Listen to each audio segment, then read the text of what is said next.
বাংলা বই পড়ে হেতে কি দে বক্তৃতা দেয়, এইটা গ্রহণ করে, একবার চিন্তা করে না যে একটা বিল্ডিং বানালে ইঞ্জিনিয়ারের কাছে যাই, অসুখ হলে ডাক্তারের কাছে যাই, সব কিছুর লইগে একজন কারিগর লাগে।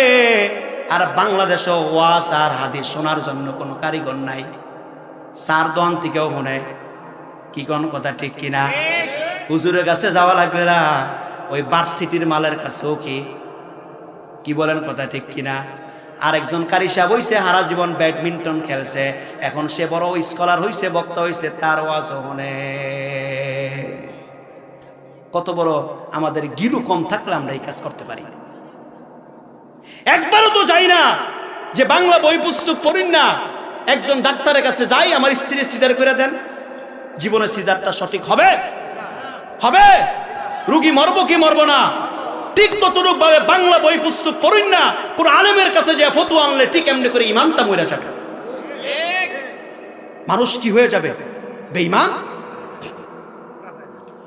খুব ভালো করে বোঝার চেষ্টা করেন, আপনারা কোন মাযহাব মানবেন?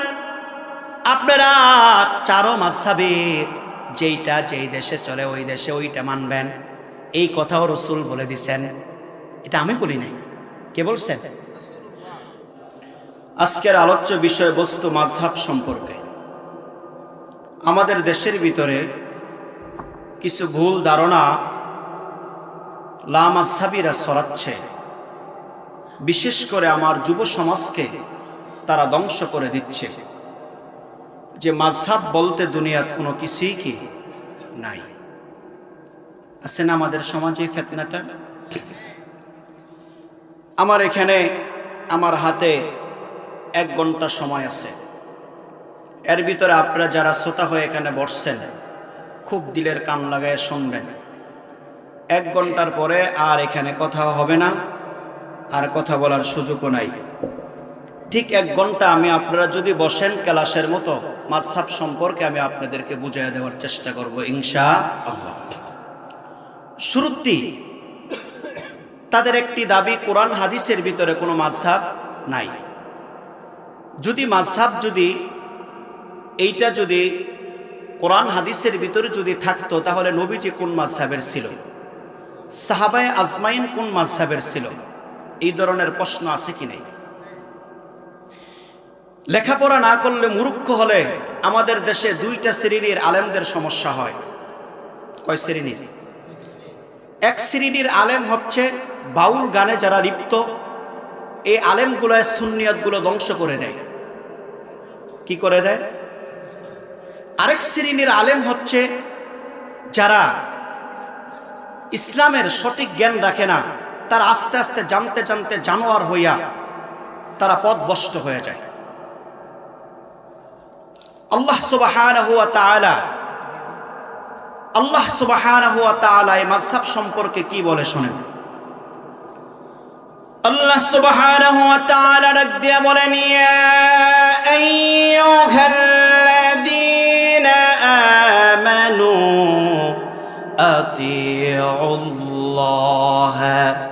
ওয়া আতিউর রাসূল। আল্লাহ সুবহানাহু ওয়া তাআলা ডাক দিয়ে বলেন, হ্যাঁ ইমানদারেরা, হ্যাঁ দুনিয়ার মানুষেরা, শোনো, তোমরা আল্লাহ সুবহানাহু ওয়া তাআলার আনুগত্য করো, তার কথাগুলো মানো। ওয়া আতিউর রাসূল, রাসূলের কথাগুলো মানো।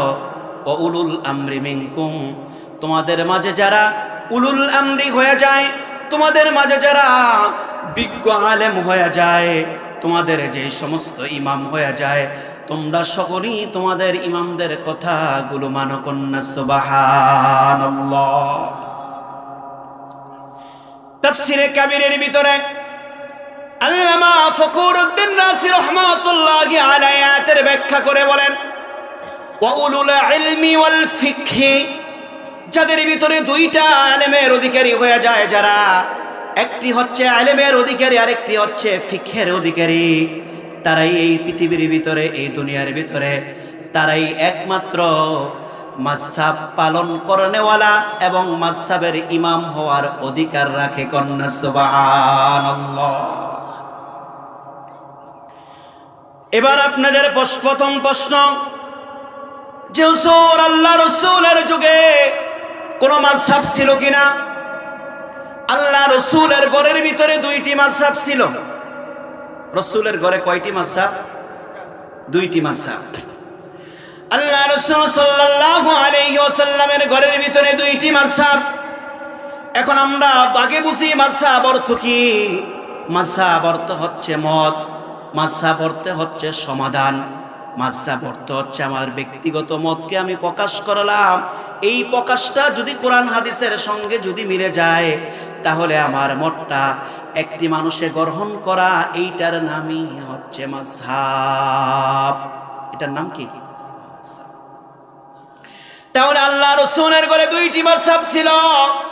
রাসূলের স্ত্রী একটি মাযহাব, রাসূলের চাচাতো ভাই আরেকটি মাযহাব। খুব ভালো করে বোঝার চেষ্টা করেন। আল্লাহ রাসূল সাল্লাল্লাহু আলাইহি ওয়াসাল্লাম যখন নাকি আরশে আসিমের ভিতরে মেরাজে গেলেন, মেরাজে যাওয়ার পরে সব কিছুর কথা বললেন। আল্লাহ রাসূল দুনিয়ার ভিতরে আসার পরে সাহাবা আসমাইন যখন জিজ্ঞেস করলেন আপনি কি দেখছেন, সব কিছুর কথা বললেন, কিন্তু আল্লাহকে কিভাবে দেখছেন এই কথাটা রাসূল স্পষ্ট বলে নাই। রাসূল এই কথাটা কি করে নাই? স্পষ্ট। আল্লাহ রাসূলের স্ত্রী আম্মা জান আয়েশা সিদ্দিকা রাদিয়াল্লাহু তাআলা আনহা ডাক দিয়া বলেন, এ দুনিয়ার মানুষেরা, আমার রাসূল আরশে আসিমের ভিতরে আল্লাহকে অন্তর চক্ষে দেখছে। কি চক্ষে বলেন? অন্তর চক্ষে। এটা কে বললেন? রাসূলের স্ত্রী। কিন্তু রাসূলের চাচাতো ভাই ইবনে আব্বাস রাদিয়াল্লাহু তাআলা আনহু ডাক দিয়া বলেন, হে দুনিয়ার মানুষেরা, আল্লাহ রাসূল সাল্লাল্লাহু আলাইহি ওয়াসাল্লাম আল্লাহকে চর্মচক্ষী আরশে আজিমের ভিতরে দেখেছে। কন্যা সুবহানাল্লাহ। ভাইজান, ভিতরের আওয়াজটা একটু সুন্দর করেন, কাইটা কাইটা যায়। যেই কথাটা বলতে নিছিলাম, রাসূলের ঘরের ভিতরে দুইটি মাযহাব। একজনে মত দিল কি আল্লাহকে কি দেখছেন? রাসূল আমার সরাসরি দেখছেন। আরেকজন কি মত দিলেন? অন্তর চক্ষে দেখছেন। মত হলো কয়টা? এই মতের নামই কি? মাযহাব। এখন এই দুইজনের মতে রাসূল কি সাক্ষী দেয় শোনেন। আল্লাহ রাসূলকে জিজ্ঞেস করা হলো, ইয়া রাসূলুল্লাহ, ইয়া হাবিবাল্লাহ, নবী গো, আপনাকে আমরা এই ব্যাপারে বলি যে আপনি সরাসরি দেখছেন, আর আপনার স্ত্রী বলে অন্তর চক্ষে দেখছেন, কোনটা সত্য? আমার রাসূল ডাক দিয়া বলে, দুইজনেরটাই সত্য। কন্যা সুবহানাল্লাহ। দুইজনেরটাই কি? কারণ যখন আমি দেখেছি, আমার অন্তর আর চোখ সব কিছু একমাত্র একজনের দিকে মুতাওয়াজ্জা ছিল। সে কে? আর আমগো দেশের মূর্খ একজন বক্তা আছে।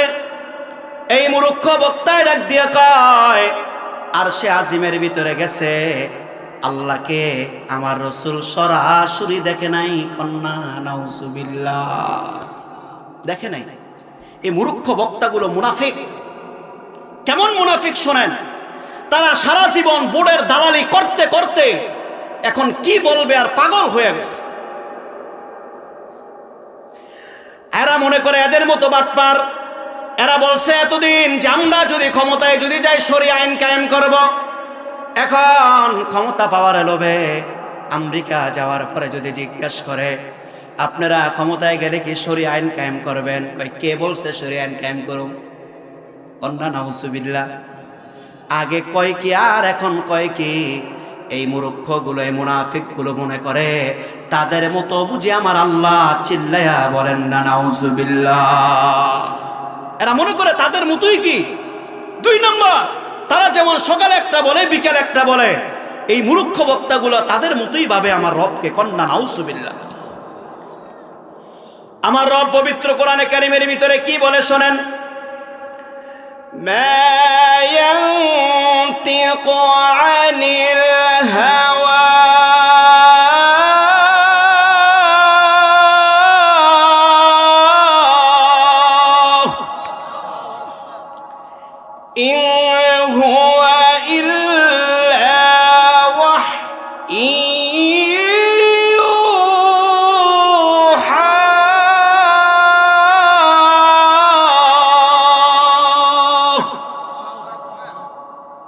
আপনার আল্লাহু আকবার বলতে কষ্ট হয়। ডাক দিয়া বলেন, ওগো আমার বন্ধু, আপনি যা দেখেছেন সিদরাতুল মুনতাহার ভিতরে এসে, আরশে আসিমের ভিতরে আইসা আপনি যা দেখেছেন, আপনি কোনোটাই ভুল দেখেন নাই এবং কোনোটা তন্দ্রাও দেখেন নাই। আপনি সব কিছুই চরম চক্ষে দেখেছেন। আপনার দৃষ্টি এদিকেও চাই নাই, ওদিকেও চাই নাই। আপনার দৃষ্টি একদিক এক ভাগে ছিল। তার মানে আল্লাহ সুবহানাহু ওয়া তাআলা ডাক দিয়া বুঝায় দেন, হে আমার বন্ধু, আপনি আরশে আসিমের ভিতরে এসে আপনি আমাকে যে দেখছেন সরাসরি, এইটা আপনি ভুল দেখেন নাই। কন্যা সুবহানাল্লাহ। সমস্ত নবীরা আমার আল্লাহকে না দেখা সাক্ষী দিয়েছেন, কিন্তু আপনারা আমার নবী হাবিবুল্লাহ আমার আল্লাহকে এক দৃষ্টিতে একবার নয়, দুইবার নয়, 27 বছর দেখার পরে আয়েশা দুনিয়ায় সাক্ষী দিয়েছেন, লা ইলাহা ইল্লাল্লাহ। কন্যা সুবহানাল্লাহ। কয় বছর? 27 বছর। ভাই খুব ভালো করে বোঝার চেষ্টা করেন। আল্লাহর নবী এই সুন্দর করে নামাজের সুরতের সামনে বসা, আমার আল্লাহ আরশে আসিমের ভিতরে বসা, উনি সামনে বসা, আমার আল্লাহ আরশে আসিমের ভিতরে বসা। এমনে করে বন্ধুর দিকে এমনভাবে তাকায়া রইছে, এমনভাবে তাকায়া রইছে, চোখের পলক এদিকেও যাই নাই, ওদিকেও যাই না।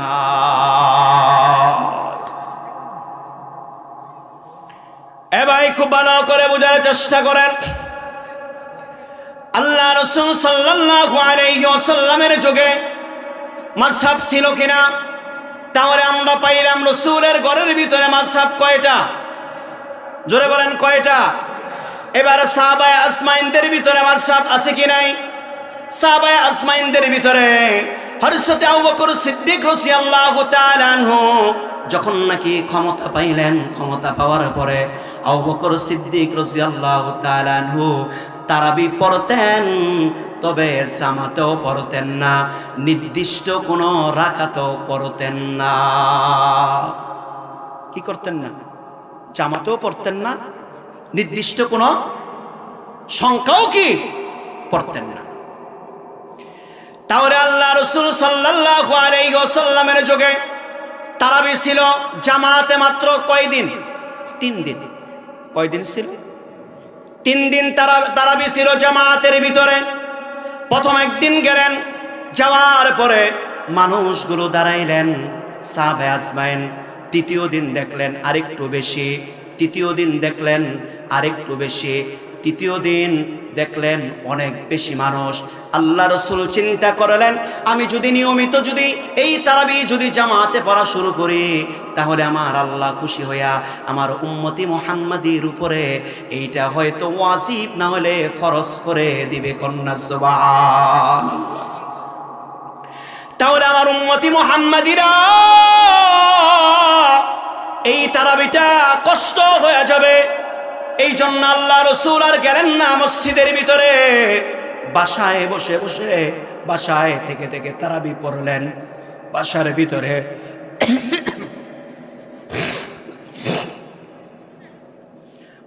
ভিতরে তারাবি পড়লেন। রাসূল আমার চলে গেলেন। একটি মাযহাব তৈরি করলেন কে? হযরত আবু বকর সিদ্দিক রাদিয়াল্লাহু তাআলা আনহু।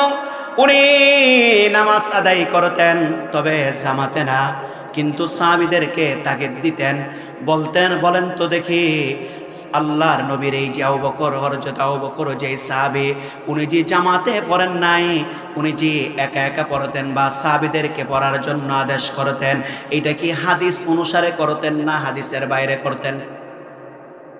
বুঝেন নাই কথা? হাদিস অনুসারে। তার কারণ রাসূল তো 3 দিন পরে কি আর পড়ে নাই? হযরত আবু বকর সিদ্দিক মনে করলেন যে রাসূল এটা পড়তে আমাদের জন্য কি করছেন, নিষেধ করছেন। উনি রাসূলের কথার দিকে দৃষ্টিকোণ করে উনি আর তারাবি জামাতে কি করলেন না, পড়লেন।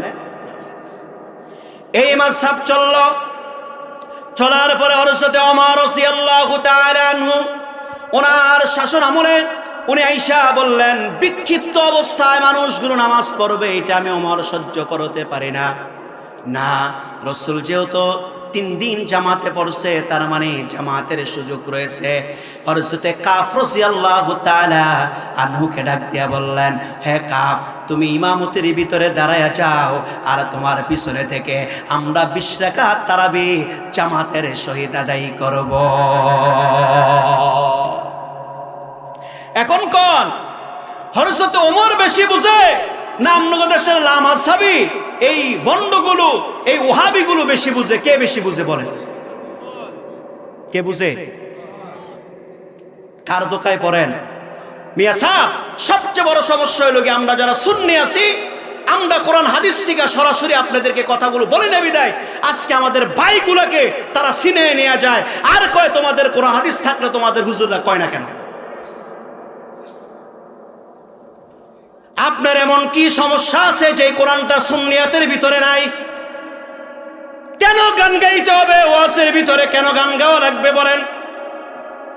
আল্লাহর কোরআন এবং হাদিসের ভিতরে আল্লাহ রাসূল ডাক দিয়ে বলেন, একটি জামাতি জান্নাতে যাবে, সেইটা হলো আহলে সুন্নাত আল। তাহলে এই পৃথিবীর ভিতরে সমস্ত মানুষগুলো সুন্নি ছিল। আমার হুসাইনকে হত্যার পরে যাইয়া ওহাবি ইয়াজিদ হইছে, ওহাবি হইছে। এরপরে আর কি যেন বলে, এই দিন নাসিরউদ্দিন আলবানী থেকে বাংলাদেশের ভিতরে ওহাবি ছড়াইছে, কন্যা নাউজুবিল্লাহ। তাহলে আমরা পাইলাম রাসূলের যুগে একজন আবু বকরের একটি মাযহাব, ওমরের কি আরেকটি। এখন যারা আবু বকরের মাযহাব পালন করছে এরা কি জান্নাতি না জাহান্নামী? জোরে বলেন। যারা ওমরের মাযহাব যারা পালন করছে এরা জান্নাতি না জাহান্নামী? তারা সুবহানাল্লাহ, সুবহান। এবার আসেন, তাদের আরেকটি কথা হলো গিয়া যে আল্লাহ রাসূলের পরে যারাই যা বলে সব বেদাত। কি বলেন, কথা ঠিক কিনা? আল্লাহ রাসূল যা করে নাই তা কি সব কি বলে না? কি বলেন, বলে কি বলে না? আল্লাহ রাসূল, আমি আপনাদেরকে যদি বুঝাই, এমন কিছু কাজ আছে করে নাই, সেগুলা তারাও করে, তারা নিজেরাই বেদাতি হইয়া আরেকজনকে কি বলে। যেমন এইভাবে এই যে মাহফিলটা, এই যে এখানে আপনার মাহফিল সাজাইছেন, রাসূলের যুগে ভাবে কোনোদিন মাহফিল সাজানো হয়েছে? রাসূলের যুগে এশারের পরে কথাবার্তায় বলা মাকরু ছিল। এশার পড়বে সাথে সাথে ঘুমায় যাবে, মাকরু ছিল। রাসূল ডাক দিয়া বলেন, এশারের পরে কোনো কথাবার্তা চলবে না। এই ওয়াহাবি বন্ড লামাসাবি, তুই কেন এশারের পরে মাহফিল করস? কোন হাদিস দিয়া করস বল? বেদাতের গাট্টি মাথায় লয়া গুইরা আর সুন্নিদেরকে বেদাতি কয়ে সরে কোন ঠিক কিনা? শুধু তাই নয়, বাংলাদেশের ভিতরে শতকরা 99টা মসজিদের ভিতরে জুম্মার আগে বৈশা বৈশা একটি বয়ান আছে কি নাই? আছে না? কোন রাসূলের যুগে রবিজি কোন দিন বৈশে বয়ানটা দিছে? একদিনও দেয় নাই। তাহলে এই বয়ান সব ওহাবিগ মসজিদের ভিতরে আছে কি নাই? জোরে কোন, আছে না? তাহলে বেদাতের গাট্টি তোমরা লইয়া ঘুরা সুন্নিদেরকে কি কয়? কি কয়? বেদাতি কয়। আমরা ঈদে মিলাদুন নবী পালন করলে বেদাত। কি বলেন, কথা ঠিক কিনা? ঈদে মিলাদুন নবী পালন করলে বেদাত। আর খ্রিস্টানদের বড়দিন পালন করলে কি হয় না?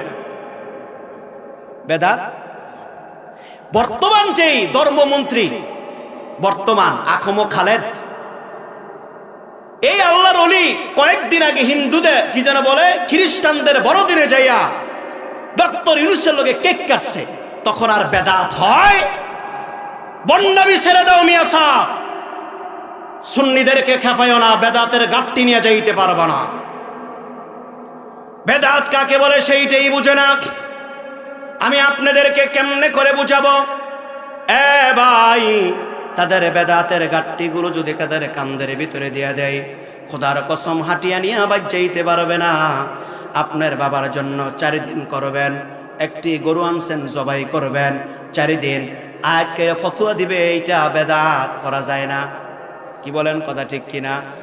এই গরুটা আবার যদি মাদ্রাসায় যদি দিয়ে দেন তাদের, তখন এই গরুর দাঁত জ্বালায় যায়। আমাদের মানুষের তাকে 32টা, এটার জ্বালায় 34টা। কি বলেন, ঠিক কিনা? এই সমস্ত বন্ডামি ছেড়ে দাও। আমরা বুঝতে বাকি থাকে না, তোমাদের শত্রু বেদাতের সঙ্গে না, তোমাদের শত্রু আমার নবীর সঙ্গে। তার কারণ রাসূলের ঈদে মিলাদুন নবী পালন করলে বেদাত হয়ে যায়। আর তোমরা যদি খ্রিস্টানদের বড়দিন পালন করো, বেদাত হয় না। ওয়াজ মাহফিল করো, বেদাত হয় না। তোমরা মাদ্রাসার ভিতরে পড়াও, বেদাত হয় না। তোমরা বলৎকার করো, এগুলা কি হয় না? বেদাত। খুব ভালো করে বোঝার চেষ্টা করেন। বেদাত 2 প্রকার। প্রথমত কয় প্রকার? বেদাত ফিল ইতিকাফ, বেদাত ফিল আমল। একটি বেদাত হচ্ছে আকীদার ভিতরে বেদাত, আরেকটি বেদাত হচ্ছে আমলের ভিতরে বেদাত।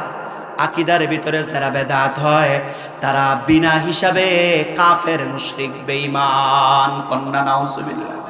কিসের ভিতরে? আকীদার ভিতরে। আকীদার ভিতরে বেদাত কি আপনারা তো বুঝতেন না।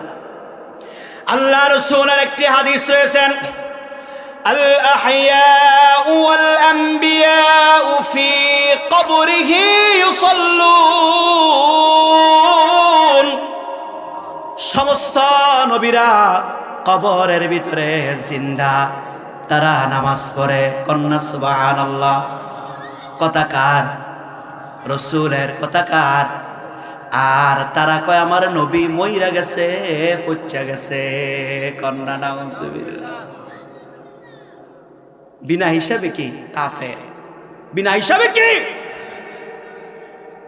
তারা মেরাজের ঘটনাটাও জানে না।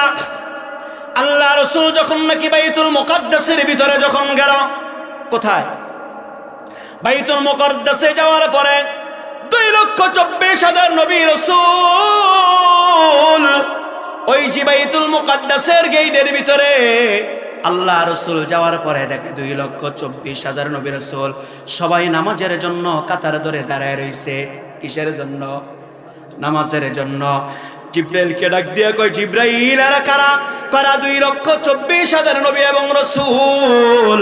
কয় 2,24,000 নবী রাসূল কেন? কয় নামাজের জন্য। কয় তাহলে নামাজ পড়ে না কেন? কয় ইমাম নাই। কয় ইমাম একজন গেলেই তো হয়। কয় একজন গেলেই হয় না, এই জায়গার ভিতরে আপনি সারা ইমামতি করার যোগ্যতা কারণ। আপনি সারা কি ইমামতির যোগ্যতা কারো? ডাক দিয়া কয়, ইয়া রাসূলুল্লাহ, ইয়া হাবিবাল্লাহ, নবী গো, আপনি যান, আল্লাহ আজকে আপনাকে ইমামুল মুরসালিন বানাইয়া দিতে চায়। তাহলে মইরা গেলে বাইতুল মুকাদ্দাস গেছে কেমনে আর নামাজ পড়াইছে কেমনে? কত বড় মূর্খ হলে আর কোরআন হাদিস শূন্যতা হলে এই সমস্ত বয়ান, এই সমস্ত আলাপ দিতে পারে। জোরে কোন কথা ঠিক কিনা? তাহলে যারা বলে আমার নবী মরে গেছে, শেষ হয়ে গেছে, তাদের আকীদায় বেদাত। কিসে? আকীদায়। যাদের আকীদায় বেদাত তারা বিনা হিসাবে কাফের, তাদের কোনো কি নাই। যদি কোনো মায়ের বেটা যদি চ্যালেঞ্জ করতে চায়, আমি এই রাসূলের নগণ্যতম গোলাম বললাম, তাদের কিয়ামত পর্যন্ত তাদের আব্বারা যদি চ্যালেঞ্জ করতে চায়, কিয়ামত পর্যন্ত চ্যালেঞ্জ, তারা জিন্দেগিতে তারা মুসলমান এই কথাটা টিকাইতে পারবে? ভাই, খুব ভালো করে বোঝার চেষ্টা করেন। আমি আপনাদেরকে বুঝাইতে চাইলাম যে মাযহাব সম্পর্কে আল্লাহ রাসূল সাল্লাল্লাহু আলাইহি ওয়াসাল্লাম এই মাযহাব সম্পর্কে কোরআনের কোথাও বলে গেছে কিনা, বা আল্লাহর কোরআনের ভিতরে কোথাও কোনো ইশারা আছে কিনা? প্রথম নম্বর ইশারা দেখাইলাম সূরা নিসার 59 নং আয়াতের ভিতরে, ইয়া আইয়ুহাল্লাযীনা আমানু আতিউল্লাহ ওয়া আতিউর রাসূল ওয়া উলিল আমরি মিনকুম। তোমরা সর্বপ্রথম আল্লাহর কোরআনের ভিতরে সমাধান চাও, তারপরে রাসূলের হাদিসের ভিতরে সমাধান চাও, তারপরে উলুল আমরি তোমরা ইমাম এবং ফকিরের কাছে সমাধান চাও, আমিরের কাছে সমাধান চাও। ভাই আমি আপনাকে বুঝাইতে চাই, আপনাদের এখন প্রশ্ন, কোরআন হাদিসের ভিতরে সমাধান নাই এমন কিছু আসেনি? আপনাদের ধারণা কি আসেনি? হ্যাঁ, নাই। এই জন্যই তো আপনাকে এই যে লামাসাবিরা তো এই জন্য আপনাকে ধোঁকা দেয়। কোরআন হাদিসের ভিতরে অনেক কিছু নাই যেটা ইমামরা সমাধান দিয়েছে। সুবহানাল্লাহ। আমি দলিল দিচ্ছি। আপনাদের এখানে এই মাহফিলের ভিতরে আমার একদমই মন চাচ্ছে না বয়ান করার জন্যে, কিছু কারণে।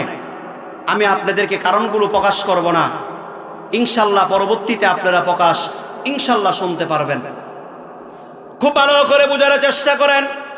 আল্লাহ সুবহানাহু ওয়া তাআলা ডাক দিয়ে বলেন, শাহরু রমাদানাল্লাযী উনজিলা ফীহিল কুরআন। তোমরা রোজা রাখো রমজান মাসে। কি মাসে? এবার আল্লাহকে যদি জিজ্ঞেস করে, ওগো আল্লাহ আমরা রমজান মাসে রোজা রাখবো, সেইটা আপনি বললেন আমরা পাইলাম, কিন্তু রোজা কয়টা রাখবো এইটা আপনি আমাদেরকে বলে দেন। আল্লাহ আমাদেরকে জানায়া দেয়, আইয়ামাম মা'দুদাত ফামান কানা মিনকুম মারিদান আও আলা সাফারিন ফা'iদ্দাতুম মিন আইয়ামিন উখার। তোমরা গোনা বাঁচা কয়েকদিন রোজা রাখো। আল্লাহ 29-এর কথাও কয় না, 30-এর কথাও কি ইমাম সাহেব কইছে? 29ও নাই, 30ও কি নাই, কইছে রাখো রোজা। তার মানে আল্লাহ বলেন যে আমি যদি 30-এর কথা যদি কই, তাহলে যেই দিন যেই মাসে 29 ঈদ হয়ে যাবে, তাহলে সেই মাসে ঈদের দিন কি রাখতে হইব? আর আমি যদি 29-এর কথা কই, যেই বছর 30টা রোজা হইব, তাহলে একটা কি হয়ে যাব? বেজাল আসেনি? আল্লাহ কি করে না? সমাধান দেয় না। না দিয়ে কয়, ওয়াতিউর রাসূল, আমার রাসূলের কাছে সমাধান চাও। আমার রাসূল ডাক দিয়ে কয়, চাঁদ দেখে রোজা রাখো। আর চাঁদ দেখে কি ভাঙ্গো? রোজা। তাহলে 29 হইতে পারে, 30ও কি? রাসূলের কাছে কি পাইলাম? সমাধান। আর কোনো বেজাল আসেনি? নাই। আমি আরেকটা বেজালের কথা বলি। এখন রাসূলের কাছে চাঁদ দেখে রাখা আর চাঁদ দেখে কি ভাঙ্গা, কিন্তু সেই দেশের ভিতরে 6 মাস দিন আর 6 মাস রাত। কেউ যেই দেশ 6 মাস দিন আর 6 মাস, হ্যাঁ গো অবস্থা কি? হেরা কোন সাত দেখে রোজা রাখবার, কোন সাত দেখা? আমার কথা বুঝেন না বুঝেন না? এখন এই জায়গার ভিতরে রাসূল তো আর কোনো সমাধান দেয় নাই, কারণ রাসূলের যুগে ওই 6 মাস ওয়ালা দিন আর রাইতের কাছে কি যায় নাই? রোজা যায়, নামাজও কি? এখন রাসূল এই ব্যাপারে কোনো সমাধান দেয় না। এই জন্য আল্লাহ বলছে ওয়া উলুল আমরি, আল্লামা ফখরুদ্দিন রাজি বলছে ওয়া উলুল ইলমি ওয়াল ফিকহি, যারা কোরআন এবং হাদিসকে রিসার্চ করে যারা সমাধান দেয়, এর নাম হচ্ছে মাযহাব, এর নাম হচ্ছে ইমাম। কন্যা সুবহানাল্লাহ। এবার ইমামদের মাযহাবের কাছে, ইমামদের কাছে যখন গেলেন, ডাক দিয়ে বলেন, ও আবু হানিফা, আপনি জানাইয়া দেন আমাদের দেশে তো চাঁদ ওঠে না, আর আমরা রোজা ভাঙবো কেমনে? এই সমাধান আপনি যদি একটু জানাইয়া দেন। আবু হানিফা জানাইয়া দেয়, এই সমাধান হলো তোমরা নির্ধারিত কয়েক ঘন্টা তোমরা রোজা রাখো, ইফতারি করে ফেলো। তোমাদের রোজার জন্য চাঁদের দরকার নাই, সূর্যের দরকার নাই। তোমরা একটা টাইম করে রোজা রাখলেই হবে, একটা টাইম করে নামাজ পড়লেই আল্লাহ কবুল করবে। সমাধান পাইলাম কোথায়? মাযহাবে। কোথায়? কথা কি বুঝাইতে পারছি কি পারি নাই? এবার আসেন, কথা শেষ নয়, আরেকটু সামনে যাব। এরপরে আল্লাহ আবার টাচ দেয়, ফাইন তানাযাতুম ফি শাইইন ফারুদ্দুহু ইলাল্লাহ। তোমরা আমিরের আনুগত্য করবা, মাযহাবের আনুগত্য করবা, তোমাদের আমিরের আনুগত্য করবা, তোমাদের নেতার আনুগত্য করবা, তবে সে যদি কোরআন হাদিসের বাহিরে যদি সমাধান দেয় সেইটার জন্য মানা যাবে না, আবার কোরআন হাদিসে আসতে হবে। সুবহানাল্লাহ। এখন বলেন, কোরআন হাদিসের বাইরে নেতারা সমাধান দেউন না, নেতা আমাদের দেশে আছে কি নাই? আছে না? সেইটা কোনটা আমি আপনাকে সুন্দর করে বুঝানোর চেষ্টা করি। এই আয়াতটা যেই জন্য নাযিল হইল, খুব ভালো করে বুঝার চেষ্টা করে নেন হে আল্লাহর বান্দারা। আল্লাহ রাসূল একজনকে আমির বানাইয়া, নেতা বানাইয়া একটি যুদ্ধের ময়দানের ভিতরে পাঠাইলেন। পাঠানোর পরে ওই যুদ্ধের ময়দানে যাওয়ার পরে ওই আনসার সাহাবী ডাক দিয়ে কয়, হে সাহাবীরা, আমাকে তো নেতা বানাইয়া পাঠাইছে। কয়, হ্যাঁ, আমার কথা তো তোমাদের মানতে হবে, রাসূলের আদেশ। কয়, হ্যাঁ, মানতে হবে। ডাক দিয়া কয়, সাহাবীরা, তোমরা কাঠকে সংগ্রহ করো। কি করো? কাঠ সংগ্রহ করো। সব সাহাবীরা নেতার কথায় কাঠকে কি করলেন? সংগ্রহ করলেন। করার পরে বলে, আমার কাছে আগুন দাও, আমি আগুন জ্বালায়া দেই। ওই কাঠের ভিতরে আগুন জ্বালায়া দিলেন। আগুন জ্বালায়া দেওয়ার পরে এই আমিরে ডাক দিয়া কয়, তোমরা এই জায়গার ভিতরে সবাই আগুনের ভিতরে তোমরা ঝাঁপ দাও। কি দিত? আপনারা দয়া করে আপনাদের পায়ে হাত রেখে আপনার স্টেজে কথা যদি বলেন একটু ইশারায় বলিয়েন, আমার খুব ডিস্টার্ব হয়, তার আমার সিরিয়ালগুলো মনে থাকে না, পরে আপনারা বুঝবেন না। আমাকে আনছেন তো ভাই বুঝানোর জন্যে। যেই কথাটা বলতে নিছিলাম, প্রথম আমিরের কথা মানলো কি? কাঠ আনতে বললেন, আগুন আনতে বললেন। এবার কি করলেন? তারা কাঠও আনলেন, আগুনও আনলেন। তৃতীয় কথা কি বললেন? আগুনে কি দাও? ঝাঁপ দাও। এবার কিছু সাহাবী ঝাঁপ দিতে রাজি হয়, কিছু সাহাবী কি হয় না। এবার ডাক দিয়া কয়, তোমরা কি রাসূলের কথা মানো না? রাসূল জি বলছে আমিরের কথা মানতে হবে, তোমরা কি আমাকে আমির বানায় আমার কথা মানো না? ডাক দিয়া কয়, হে আল্লাহ রাসূলের সাহাবী, প্রথম দুইটা আমরা মানছি, ইসলামেরও ক্ষতি হয় নাই, আমাদেরও কি হয় নাই, লাকড়ি আনতেও ক্ষতি হয় নাই, আগুন জ্বালাইতেও কি হয় নাই। কিন্তু এখন যে আপনি আদেশ করলেন, এই আদেশের ভিতরে আমাদের ক্ষতির সম্ভাবনা, ইসলামেরও ক্ষতি হয়, আমাদেরও ক্ষতি হয়। এখন আমরা কি করব? টেনশন। তারপর এক পর্যায়ে সব সাহাবী রাজি হইলেন। একজন সাহাবী যুবক দাঁড়ায় গেলেন, ডাক দিয়ে বললেন, আমির, আপনার কথা আমি মানতে পারবো না, চলেন আমরা মদিনার ভিতরে যাই। রাসূল যদি আমাদেরকে যদি বলে আগুনের ভিতরে ঝাঁপ দেওয়ার জন্য, আমরা আগুনের ভিতরে ঝাঁপ দেব। কে বলে? রাসূলের। চলেন রাসূলের কাছে যাই। রাসূলের কাছে যায় বললেন, ইয়া রাসূলুল্লাহ, আমাদেরকে ডাক দিয়া কয় আগুনের ভিতরে ঝাঁপ দেওয়ার জন্য, আপনি কি কন? আগুনে ঝাঁপ দিতে কয়, আপনি কি কন? ডাক দিয়া কয়, হ্যাঁ আমার সাহাবীরা শোনো, তোমরা যদি আজকে আমিরের কথায় যদি তোমরা আগুনে যদি ঝাঁপ দিতা, তাহলে সবার আত্মহত্যা হইতো, তোমরা সবাই জাহান্নামে যাইতা। তোমরা আমিরের এই কথা মানো নাই, তোমরা দিন এবং ইসলামকে উঁচা করে দিছ। আল্লাহ সুন্দর করে কোরআনের আয়াত নাজিল করে দিলেন, ইয়া আইয়ুহাল্লাযীনা আমানু আতিউল্লাহা ওয়া আতিউর রাসূল ওয়া উলুল আমরি মিনকুম। তোমরা তিনজনের ভিতরে যদি সমাধান যদি না পাও, ফাইন তানাযাতুম ফি শাইইন ফারুদ্দুহু ইলাল্লাহ, তোমরা আবার আল্লাহ এবং রাসূলের দিকে ধাবিত হও।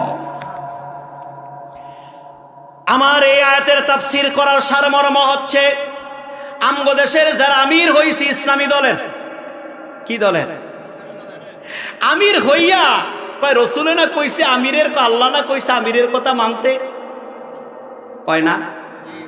তো আমির যা কইব তা মানা যাইবা, আরে তুমি আমির, তুমি মুসলমান না বেঈমান, এটাই তো আমার প্রশ্ন। তোর কথা মানব কি? এক ইসলামী দল আমিরের কথা আমি আপনাকে শোনাই। উনি গর্বের সহিত কয়, আমি হিন্দুদের পূজা মণ্ডলে এই জীবনের প্রথম 7 লাখ টাকা দিচ্ছি। কি মণ্ডলে? পূজা মণ্ডলে। কয় লাখ? এই 7 লাখ টাকা কার বাপের টাকা দিচ্ছ? মুসলমানদের গাম জড়ানো টাকা তোমাকে হাদিয়া দেয়, মুসলমানদের গাম জড়ানো টাকা, ক্ষেত খামারের টাকা তোমারে হাদিয়া দেয়। হাদিয়া দিছে ইসলামের কাছে ব্যয় করার লইগা, হিন্দুদের মন্দিরে যাইয়া শিরিক করার জন্য না। জোরে কোন ঠিক কিনা? আল্লাহ রাসূল সাল্লাল্লাহু আলাইহি ওয়াসাল্লাম ডাক দিয়ে বলেন, মুশরিক 5 প্রকার, এর ভিতরে প্রথম হচ্ছে 2 প্রকার। যে ব্যক্তি শিরিক করে আর শিরিকরে সহযোগিতা করে,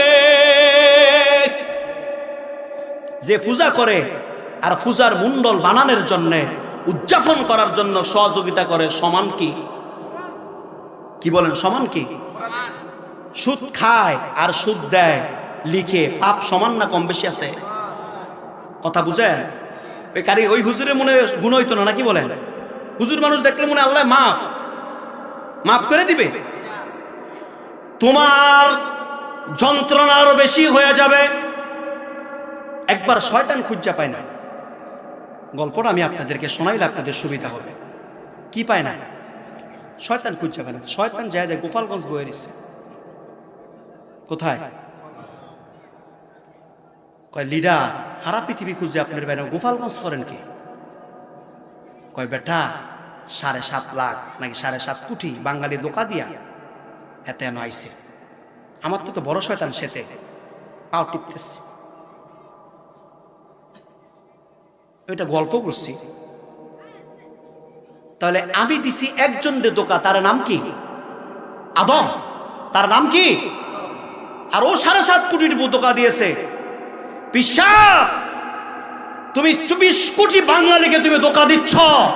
তুমি বুঝাচ্ছ যে হিন্দু মন্ডলে টাকা দেওয়া এটার নাম দিন, তুমি এইটা বুঝাচ্ছ এটার নাম দিন না, এটার নাম শিরিক, এটার নাম কুফর। তুমি নিঃসন্দেহে তুমি বেঈমান। তোমার পিছে নামাজ হবে না, তোমার পিছে বায়াত করলে বায়াতও কি? তুমি কি বুঝাতে চাও? হ্যাঁ ভাই, খুব ভালো করে বোঝার চেষ্টা করেন। আমি আপনাদেরকে যে এই কথাগুলো বুঝাইতে চাই, আমির মানা যাবে না। যে আমিরেরা বইয়ে বইয়ে বেডিগুলোকে ইফতারি করে, আবার জিনার ওয়াজ করে।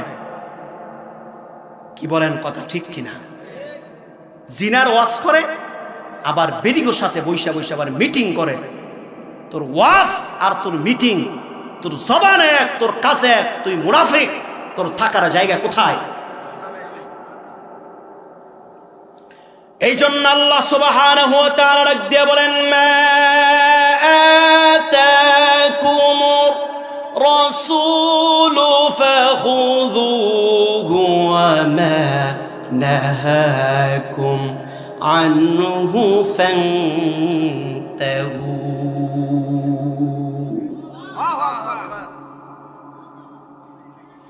আমি যা দিয়েছি, আল্লাহ রাসূল সাল্লাল্লাহু আলাইহি ওয়াসাল্লাম যা দিয়েছে তা তোমরা গ্রহণ করো, আর যা নিষেধ করেছে তা তোমরা কি করো? বর্জন। তাহলে আল্লাহ রাসূল সাল্লাল্লাহু আলাইহি ওয়াসাল্লাম মূর্তিকে সহযোগিতা করছে না মূর্তি ভাঙ্গে চৌচির করছে? কি করছেন? মূর্তি ভাঙ্গা শেষ করার জন্য আসছে। আল্লাহ রাসূল সাল্লাল্লাহু আলাইহি ওয়াসাল্লাম ডাক দিয়ে বলে, হ্যাঁ দুনিয়ার মানুষ আমাকে মূর্তি ভাঙ্গার জন্য পৃথিবীর ভিতরে পাঠাইছে, মূর্তিকে পূজা করার জন্য, আর মূর্তিকে সহযোগিতার জন্য না। কি বলেন কথা ঠিক কিনা?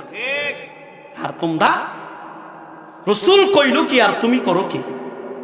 আবার তুমি সুন্নিরা কি বেদাতি করে। সব বেদাত কোথায় নিয়ে ফেলা? সুন্নি গো কান্দের ভিতরে। সব দোষ সুন্নি গো কাঁধের ভিতরে। সুন্নিরা যদি বেদাত করে এইটাও কি সওয়াব। আর তোমরা যেই কাজ করো তোমরা নিঃসন্দেহে তোমরা বেঈমান। জোরে বলেন ঠিক কিনা? ভাই খুব ভালো করে বোঝার চেষ্টা করেন। আমি আপনাদের সামনে মাযহাব সম্পর্কে বয়ান করতে নিছিলাম। আল্লাহ রাসূল সাল্লাল্লাহু আলাইহি ওয়াসাল্লাম ডাক দিয়ে বলেন, এই দুনিয়ার মানুষেরা শোনো, তোমরা এই দুনিয়ার ভিতরে সমাধানগুলো নিবা। কেমনে করে সমাধান নিবা? আল্লাহ রাসূলের যুগে অনেক বড় মাযহাব হয়েছে, এইটা আমরা জানি না। আল্লাহ রাসূল সাল্লাল্লাহু আলাইহি ওয়াসাল্লাম একদল সাহাবীকে যুদ্ধের ময়দানের ভিতরে পাঠাইছেন। ডাক দিয়ে বলে, সাহাবীরা শোনো, যাও তোমরা যুদ্ধের ময়দানে যে আসরের নামাজ পড়বা। কোথায়? আপনারা কি আমার কথা বুঝেন না? না আপনাদের মনে করেন যে আমি গজল কইতাম এটা বলতেছেন? গজল এটা আমার দ্বারা সম্ভব না। আপনারা শুধু শুধু শুনতে চাইলো কাম হইতেন। আমি ওয়াজের স্টেজে, মাহফিলের স্টেজে গজল কই না। গজল কইতে আরেকদিন আল্লাহ কম। কথা কি বুঝাইতে পারছি? আপনারা আল্লাহর কোরআন এবং হাদিস থেকে কথাগুলো শোনেন। এগুলো আমাদের সুন্নিয়তের জন্য খুবই দরকার। এই বাংলাদেশটা নিয়ে বড় ব্যথা নিয়ে কথা বলি। বাংলাদেশে একজন ওহাবিও ছিল না, সব ওহাবিগুলো সুন্নি থেকে হইছে। শাহজালাল শাহপরান যখন এই দেশে আসে ওহাবি কেউ ছিল? কেরামত আলী সিদ্দিকী যখন এই দেশে আসে ওহাবি কেউ ছিল? জোনপুরের কি যেন বলে নেসারউদ্দিন রহমতুল্লাহ আলাইহি ফুরফুরার পিসাব থেকে যখন খেলাফত নিয়ে এই দেশে আসে ওহাবি ছিল? সবগুলো ওহাবি এই দেশের ভিতরে এর পরে হইছে। খুব ভালো করে বোঝার চেষ্টা করুন। মনে বড় ব্যথা। এই বাংলার জমিনটা সুন্নি ছিল, এই বাংলার জমিনটাকে আস্তে আস্তে আস্তে আস্তে কোরআন হাদিসগুলো সুন্নিয়তের কাছে পেশ না করার কারণে আস্তে আস্তে ওহাবি হয়ে যাচ্ছে। কি বলেন কথা ঠিক কিনা? আল্লাহ রাসূল একদল সাহাবীকে পাঠাইলেন কোথায়? যুদ্ধের ময়দানে। কি বললেন? আসরের নামাজ যে যুদ্ধের ময়দানে যে পড়ল। কিসের নামাজ? আসরের নামাজ। এবার যুদ্ধের ময়দানের ভিতরে গেলেন।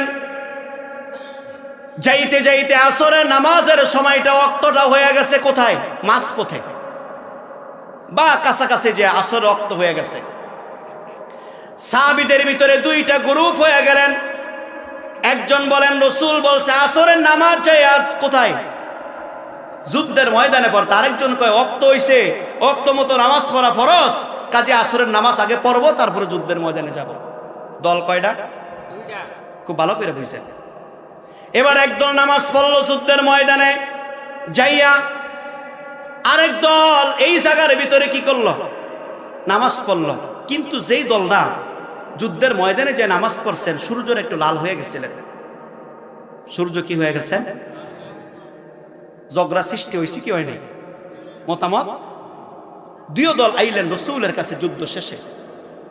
আয়েশা ডাক দিয়ে বললেন, ইয়া রাসূলুল্লাহ, ইয়া হাবিবাল্লাহ, নবী গো,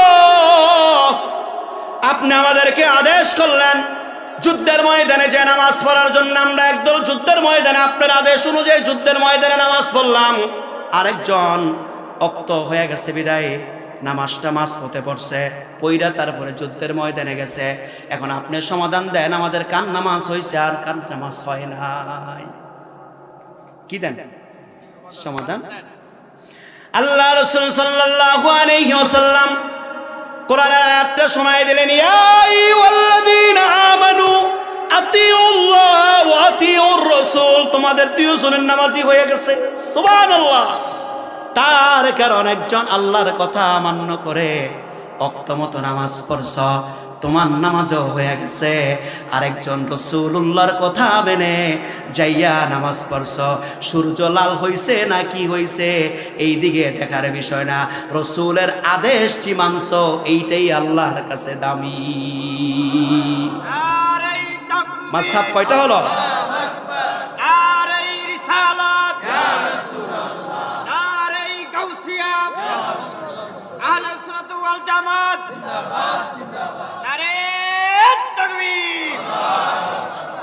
তাহলে রাসূল কয়টা মাযহাবের কথা বললেন? তুই ওটাই কি দিলে সমাধান? তাহলে আজকে রাসূল যদি দুই মাযহাবের কথা যদি সমাধান দিয়ে থাকে, আজকে আমাদের দেশে যদি এই দুইটা মত যদি কায়েম হয়, তাহলে তারা বলে যে রাসূলের কথা বাদ দিয়া তারা নতুন কইরা মানে আরে মূর্খ, তুমি রসুলের কথা কোথায় কি হয়েছে তুমি জানোই কি? এতে বাংলা বুখারী শরীফ পড়া আলাদা হইছে। কি বুখারী শরীফ? বাংলা বুখারী শরীফ। তা কারি সাহেব, তুমি বাংলা পড়া তুমি কি হইছ? আলাদা হইছ, মুক্তি হইছ। তা বাংলা একটা ডাক্তারি বই পড়া একটু সিজার করো না দেখি, ডাক্তারি বই পড়া। আর আমাদের দেশের মানুষ এত মূর্খ, বাংলা বই পড়া হেতে কি দে বক্তৃতা দেয়, এইটা গ্রহণ করে, একবার চিন্তা করে না যে একটা বিল্ডিং বানালে ইঞ্জিনিয়ারের কাছে যাই, অসুখ হলে ডাক্তারের কাছে যাই, সব কিছুর লইগে একজন কারিগর লাগে। আর বাংলাদেশও ওয়াজ আর হাদিস শোনার জন্য কোনো কারিগর নাই। সার দন থেকেও মনে কি কোন কথা ঠিক কিনা? হুজুরের কাছে যাওয়া লাগলে না, ওই ভার্সিটির মালের কাছেও কি বলেন কথা ঠিক কিনা? আরেকজন কারি সাহেব হইছে, হারা জীবন ব্যাডমিন্টন খেলছে, এখন সে বড় স্কলার হইছে, বক্তা হইছে, তার ওয়াজ হনে। কত বড় আমাদের গিলু কম থাকলে আমরা এই কাজ করতে পারি। একবারও তো যাই না যে বাংলা বই পুস্তক পড়িন না, একজন ডাক্তারের কাছে যাই, আমার স্ত্রী সিজার করে দেন। জীবনের সিজারটা সঠিক হবে? হবে? রুগী মরবো কি মরবো না? ঠিক ততটুক ভাবে বাংলা বই পুস্তক পড়িন না, কোন আলেমের কাছে যে ফতোয়া আনলে ঠিক এমনি করে ইমানটা মরে যাবে। মানুষ কি হয়ে যাবে? বেঈমান। খুব ভালো করে বোঝার চেষ্টা করেন, আপনারা কোন মাযহাব মানবেন? আপনারা চারো মাযহাবে যেইটা যেই দেশে চলে ওই দেশে ওইটা মানবেন। এই কথাও রাসূল বলে দিছেন, এটা আমি বলি নাই। কে বলছেন? মুআজ ইবনে জাবাল রাদিয়াল্লাহু তাআলা আনহু ইয়ামেনের গভর্নর হিসেবে পাঠাইলেন। ডাক দিয়ে বললেন, এ মুআজ, তুমি এই দেশের ভিতরে যাবা, নতুন নতুন অনেক প্রশ্নের সমাধান তোমার দিতে হবে, তুমি কি করবা? ডাক দিয়ে বললেন, ইয়া আইয়ুহাল্লাযীনা আমানু আতিউল্লাহা ওয়া আতিউর রাসূল। আমি আমার আল্লাহ এবং তার রাসূলের কোরআন এবং হাদিস থেকে, সুন্নাহ থেকে সমাধান দেব। ডাক দিয়া কয়, কোরআন এবং সুন্নাহ থেকে তুমি সমাধান দিবা। যদি এর ভিতরে যদি না থাকে, তাহলে ইয়া রাসূলুল্লাহ, আমি ইস্তিহাদ করে, তার মানে আমি গবেষণা করে কোরআন হাদিসের সঙ্গে মিলাইয়া আমি সমাধান দেব। কন্যা সুবহান। আল্লাহ রাসূল ইয়ামানবাসীকে ডাক দিয়ে বলেন, এই ইয়ামানবাসী গো, আমি তোমাদের উপর ওয়াজিব করে দিলাম, তোমাদের ইয়ামানের ভিতরে একমাত্র আমার এই সাহাবী মুআজ ইবনে জাবালের মাযহাব চলবে, তাছাড়া অন্য কারো মাযহাব চলবে না। সুবহানাল্লাহ, সুবহানাল্লাহ। তাহলে এক দেশের জন্য কি এক? বলেন, এক দেশের জন্য এক মাযহাব। এখন আমরা বাংলাদেশের জন্য কোন মাযহাব? যদি বলেন হানাফি। কি মাযহাব? হানাফি মাযহাব। এখন আমরা বাংলাদেশের ভিতরে যদি কেউ যদি হানাফি মাযহাব বাদ দিয়ে যদি শাফি মাযহাব যদি পালন করে, তাহলে সমস্যা আছে কি নাই? কি বলেন, আছে কি নাই? কিছু ইতর মানুষ আছিল, তারা মাযহাব মানত, সুবিধাবাজ মাযহাব। খুব ভালো করে বুঝেন, হানাফি মাযহাবের ভিতরে যদি রক্ত বাইর হয়, ওযু ভাঙ্গে যায়। কি ভাঙ্গে যায়? আর যদি বউরে যদি টাচ করে, হানাফি মাযহাবে ওযু ভাঙ্গে না। কিন্তু শাফি মাযহাবের ভিতরে উল্টাটা, রক্ত বাহির হলে ওযু ভাঙ্গে না, কিন্তু বউরে টাচ করলে কি হয়ে যায়? ওযু। এবার কিছু ইতর লোক বড় যে টাচ করে, আমি হানাফি মাযহাব মানি। কন্যা না হচ্ছে এই ইতর দিনে আবার যখন রক্ত বাইর হয়, তার ওযুর কথা কইলে আমি শাফি মাযহাব মানি। কথা কি বুঝাইতে পারছি? সুবিধাবাজ কিছু ইতর তৈরি হয়ে গেল। তখন যখন নাকি ইতর তৈরি হয়ে গেল, এই মুআজ ইবনে জাবাল রাদিয়াল্লাহু তাআলা আনহুর হাদিসটা টেনে সমস্ত ফকিরা বসে মত দিয়া দিলেন, এক দেশের ভিতরে দুই মাযহাব মানা সম্ভব না, যেই দেশের ভিতরে যেই মাযহাবের প্রভাব সবচাইতে বেশি, ওই দেশের ভিতরে শাফি মাযহাবের লোক মিলে হানাফি মাযহাব মানবে। আর যদি শাফি মাযহাবের প্রভাব যদি বেশি হয়, ওই দেশের সবাই হাতে গোনা মুষ্টিময় কয়েকজনের হানাফি মাযহাবের প্রয়োজন নাই, তারা সবাই মিলে শাফি মাযহাব মানবে। চিল্লাইয়া বলেন না আলহামদুলিল্লাহ। সমাধান হয়ে গেছে, সুবহানাল্লাহ। এখন আমরা কোন মাযহাবের? আমি হানাফি মাযহাবের গুরুত্বটা আমি আপনাদেরকে 10 মিনিট টাইম আছে এর ভিতরে দিয়ে শেষ করবো ইনশাআল্লাহ। আর না হলে আপনারা বলবেন যে হানাফি মাযহাবটা কি, এইটা আবার কি, এটা আপনাদের ভিতরে কুধারণা কি সৃষ্টি হয়ে যাবে। এ আল্লাহর বান্দা খুব ভালো করে বোঝার চেষ্টা করেন। হানাফি মাযহাব এমন একটি মাযহাব, যেই মাযহাবের ইমাম যিনি, উনি 40 বছর পর্যন্ত এশারের উযু দিয়া ফজরের জামাত আদায় করছে। কন্যা সুবহান। কয় বছর? এখন ওই কারি সাহেবেরা মূর্খ, তো ওই কারি সাহেবরা কয় আর কি বিবির প্রয়োজন হয় নাই? 40 বছর লাগায়া রাত করে ফজরের কি যেন বলে এশারের আজান দিয়া, কিসের আজান? ফজরের নামাজ পড়ছে, কি বিবির প্রয়োজন হয় নাই? যার ধারণা যা, তার জ্ঞান বুদ্ধিও কি, যে যেমন তার ধারণাও কি। জোরে কোন কথা ঠিক কিনা? এই বিবির প্রয়োজন সম্পর্কে আমি একটি হাদিস আমি আপনাকে শোনাই। কয়টি? এরাজি বিবির পাগল আর সাহাবায়ে আজমাইনদের বিবি কারে কয় শোনেন। আল্লাহ রাসূল সাল্লাল্লাহু আলাইহি ওয়াসাল্লামের কিছু সাহাবীরা নতুন বিবাহ করে ঘরের ভিতরে আনলেন। আল্লাহ রাসূল সাল্লাল্লাহু আলাইহি ওয়াসাল্লাম যুদ্ধের জন্য ঘোষণা করে দিলেন। কিসের জন্য? যুদ্ধের জন্য ঘোষণা করে দিলেন। ঘোষণা করে দেওয়ার সঙ্গে সঙ্গে কিসের বউর চেহারা দেখবে আর কিসের কি দেখবে? কয় বউ তুমি ভাত, আমার আল্লাহ এবং তার রাসূল ডাক দিয়েছে, আমার কাছে বউ তুচ্ছ, আল্লাহ আর রাসূল আমার কাছে অনন্য। আর এই কারি সাহেবের কাছে বউ অনেক দামি। কন্যা নাউজুবিল্লাহ।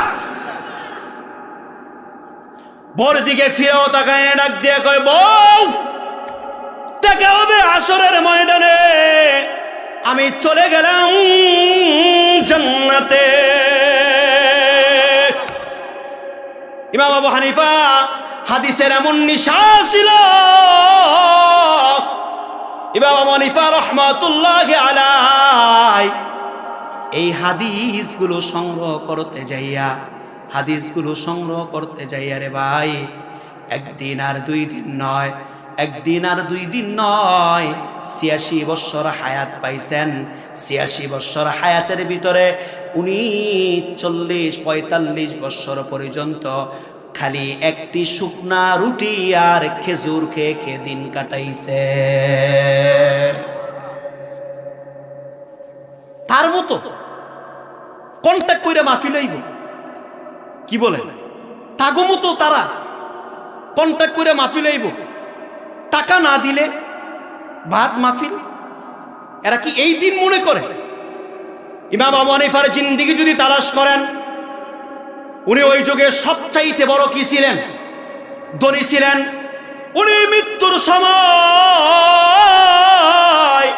ওই যুগের 60 কোটি টাকা উনি ইসলামের জন্য একবারে ওয়াকফ করে দিয়ে গেছেন। ওই যুগের 60 কোটি টাকা এখন কি আল্লাহ বুঝেন? কোন যুগে কি এর সাথে কি মিলান মিয়া সাহেব? ইমাম আবু হানিফা কাকে বলে শোনেন? উনি একবার নয়, 2 বার নয়, বহুবার আমার আল্লাহকে উনি স্বপ্নের যুগে সরাসরি সাক্ষাৎ করেছেন। এর নাম কি? আবু হানিফা। আবু হানিফা একটি এলেমের কথা আমি আপনাকে শোনাই, একটি ফিকির কথা আমি আপনাকে শোনাই। এর ভিতরে আমি আরেকটি বলে নেই। মাযহাব কয়টা? ইমাম ছিল কত জানেন? 70 লক্ষ ইমাম ছিল। কয় লক্ষ? 70 লক্ষ মুস্তাহিদ ছিলেন। এই 70 লক্ষ মুস্তাহিদ মিলে আমার রসুলের 63 বৎসর জিন্দিগিটা, সারা জিন্দিগি ওনারা রিচার্জ করছেন। কয় বৎসর? 70 বৎসর পর্যন্ত। খুব ভালো করে বোঝার চেষ্টা করেন ভাই। ইমাম আবু হানিফা রাহমাতুল্লাহি আলাইহির মাযহাব হয়েছে 4টা, কিন্তু 70,000 কি ছিল? মুজতাহিদ ছিলেন, হাদিস সংগ্রহকারী ছিলেন, কিন্তু মাযহাব কয়টা মাত্র? ইমাম বুখারী রাহমাতুল্লাহি আলাইহির কাছে এক মহিলা একদিন মাযহাব মানে একটি মাসালা নিয়ে গেছেন। আবু হানিফা জগৎ বিখ্যাত একজন কি ছিলেন? মুহাদ্দিস ছিলেন, হাদিস বিশেষজ্ঞ ছিলেন। উনি একটা নয়, দুইটা নয়, উনি 7 লক্ষ হাদিসের হাফেজ ছিলেন। সুবহানাল্লাহ। ইমাম আবু হানিফা রাহমাতুল্লাহি আলাইহি, ওনার কাছে এক মহিলা যে বলেন, এই ইমাম বুখারী রাহমাতুল্লাহি আলাইহি, আপনার কাছে একটি মাসালা নিয়ে আসছি। কয় কি মাসালা? কয় আমার ছাগলের বাচ্চাটা মরে গেছে, মানে ছাগলটা মরে গেছে, বাচ্চাটা রেখে গেছে। ছাগলটা কি মরে গেছে, বাচ্চাটা রয়ে গেছে। খুব ভালো করে বোঝার চেষ্টা করেন। তাহলে ছাগল মরে গেছে, বাচ্চা কি? হুজুর আমি তখন কি করব? বাচ্চাটা মরে যায়, আমার স্তনের দুধ আমি এই বাচ্চাটারে খাওয়াইছি। কারে? ছাগলের বাচ্চারে। কার? মহিলার স্তনের। এখন আমার প্রশ্ন, হুজুর আপনি বলেন তো দেখি, এই আমার ছেলে আর এই ছাগলের বাচ্চাটা সম্পর্কে কি হয়? দুধ ভাই বোন হয় না দুধ ভাই হয় না কি হয়? একটু আমাকে বলেন। কার কাছে গেলেন?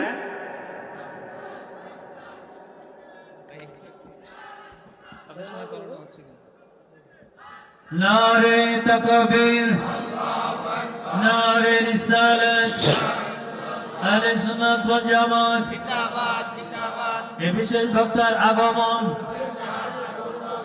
হাফেজ মাওলানা মুতালিব হোসেন নবাবপুরী সাহেবের আগমন, হাফেজ মাওলানা মুতালিব হোসেন নবাবপুরী সাহেবের আগমন।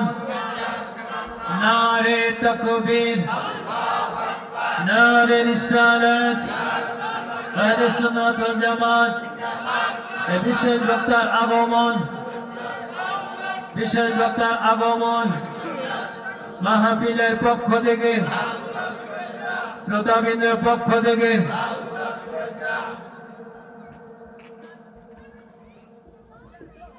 আপনারা স্থির হয়েছেন?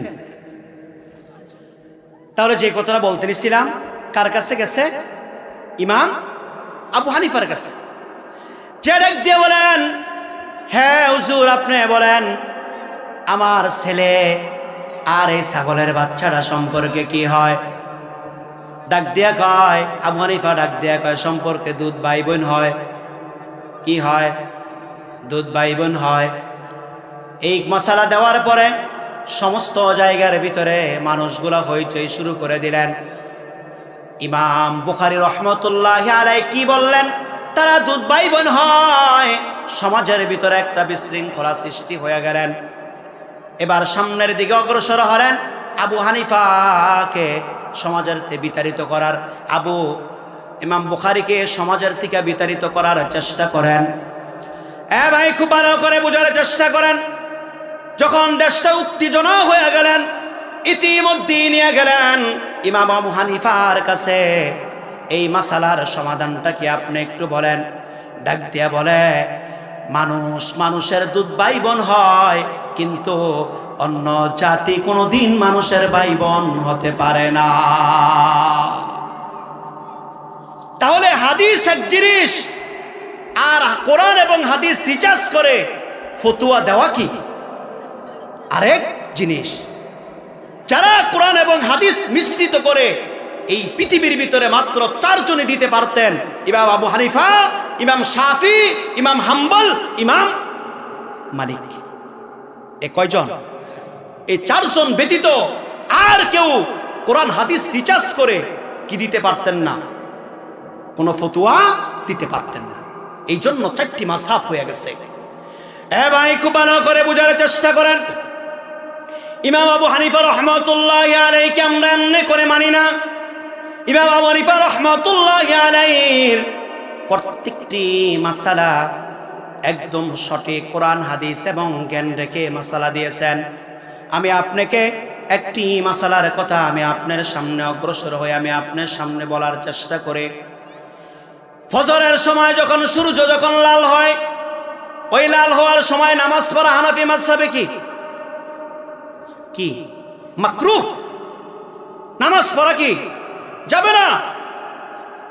এখন ইমাম আবু হানিফা রাহমাতুল্লাহ আলাইহির মাযহাবের ভিতরে মাকরুহ, আল্লামা সাবিরা কয় মসজিদের ভিতরে নামাজ পড়ার নিষেধ করা দুঃসাহস কে দিয়েছে? কে কয়? লামা সাবিরা কয় মসজিদে নামাজ পড়ুন, মসজিদে কি পড়ুন? নামাজ পড়ুন। দুঃসাহস কে দিয়েছে নিষেধ করা? খুব ভালো করে বুঝেন। ইমাম আবু হানিফা রাহমাতুল্লাহ আলাইহি রাসূলের হাদিস নিয়ে আসলেন, যখন নাকি সূর্যটা লাল হয় মানুষগুলো সূর্যের পূজা করে। কি করে? সূর্যের। ইমাম আবু হানিফা রাহমাতুল্লাহ আলাইহি ডাক দিয়ে বললেন, আমার রাসূল বুখারীর হাদিস বর্ণনা করেন, আমার রাসূল বলে গেছেন যেমন একটি যোগ আসবে, ওই যোগের ভিতরে আমি সবচাইতে বেশি ভয় করি 3 শ্রেণীর মানুষদেরকে নিয়ে। কয় শ্রেণীর? এর ভিতরে 1 নাম্বার আমি আলেমদেরকে নিয়ে ভয় করি। আলেমরাই আমার ইসলামের বিকৃতি ঘটাইবে। কারা? আলেমরা। আজকে আলেমরা এই সমাজের ভিতরে ইসলামের বিকৃতি ঘটাচ্ছে। এই যে ওয়াহাবি আলেমরা আজকে সমাজকে ধ্বংস করছেন, আজকে কোরআনকে ধ্বংস করছেন, হাদিসকে ধ্বংস করছেন। জোরে কোন কথা ঠিক কিনা? 2 নম্বরে আল্লাহ রাসূল ডাক দিয়ে বলেন, আমি ভয় পাই আমার উম্মতগুলো বিধর্মীর সঙ্গে মিশে যাবে। ইমাম আবু হানিফা রাহমাতুল্লাহি আলাইহি ডাক দিয়ে বলেন, মুসলমানের চলাফেরা কোনো বিধর্মীর সঙ্গে মিলতে পারে না। এই জন্য যখন নাকি সূর্য উদিত হয় তারা সূর্যের পূজা করতে পারে, কিন্তু মুসলমান কোনোদিন এই সময় আল্লাহর পূজা করবে। তার কারণ মুসলমানদের ইবাদত গুলো পার্থক্য করে দিলেন। শুধু তাই নয়, আমাদের হানাফি মাযহাবের মসজিদের ভিতরে লালবাতি জ্বালানো হয় কিসের সময়? নামাজ লালবাতি জ্বালানো হয় না? কোন টাইমে? বিশেষ করে বয়ানের সময়, শুক্রবারে। কি বলেন, কথা ঠিক কিনা? এখন এই জায়গার ভিতরে দেখবেন যারা আছে লামা সাবি যাই আল্লাহু আকবার 2 রাকাত সুন্নতের নিয়ত করে ফেলে। কি বলেন, আছে না? এই যে সুন্নত পড়াটা, এটা মাকরুহ। এটা কি? ওই সময় তাসবিহ পড়া মাকরুহ। ওই সময় কথা বলা কি? কেন? আল্লাহ রাসূল সাল্লাল্লাহু আলাইহি ওয়াসাল্লাম ডাক দিয়ে বলেন, লা সালাতা ওয়ালা কালামা ইলাল মিম্বার। যখন নাকি ইমাম সাহেব মিম্বারের ভিতরে বসে পড়ে, লা সালাতা, কোনো সালাত মানে কোনো নামাজ পড়া যাবে না। লা কালামা, কোনো কথাবার্তা কি বলা যাবে না। কথা কার? রসুলের। এই রসুলের কথা ইমাম আবু হানিফা রাহমাতুল্লাহি আলাইহি চিন্তা করলেন, গবেষণা করলেন। রসুল এই কথা না বললেন, আমার মাযহাবের ভিতরে এটা কঠিনভাবে দায়িত্ব দিতে হবে, কঠিনভাবে এটা পরখ করতে হবে। তার কারণ হচ্ছে, যেমন আমি আপনাকে একটা এক্সাম্পল দিচ্ছি। এই দেখেন, আমি এখানে বয়ান করছি, হুজুর যখন আসতেছে একটি স্লোগান হয়েছে না? আমাদের বয়ানে ডিস্টার্ব হয়েছে না? কথা বলেন, হয়েছে না? আমি স্লোগানের বিপক্ষে না, আমি আপনাকে এক্সাম্পলটা বোঝানোর জন্য।